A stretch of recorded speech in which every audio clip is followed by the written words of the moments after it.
வணக்கம்.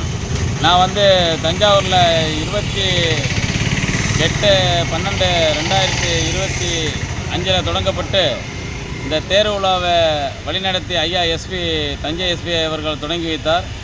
இந்த தேர் விழா தமிழ்நாடு முழுக்க எல்லா மாவட்டங்களிலும் சென்று கோட்டை முதல் குமரி வரை சென்று இன்றைய தினம் நம்ம திருச்செந்தூர் ஐயா முருகன் சன்னிதானத்தில் ஒரு ஆசீர்வாதம் வாங்கிட்டு போவோம் அப்படின்று இந்த திருச்செந்தூர் பொதுமக்களுக்கும் அனைவருக்கும் இந்த விழிப்புணர்வாக நான் இந்த திருச்செந்தூரில் விவசாயம் செழிப்பாக இருக்கணும் என்று ஒரு விழிப்புணர்வை படுத்தி இந்த திருச்செந்தூர் மக்களுக்கு தெளிவுபடுத்துகிறேன்.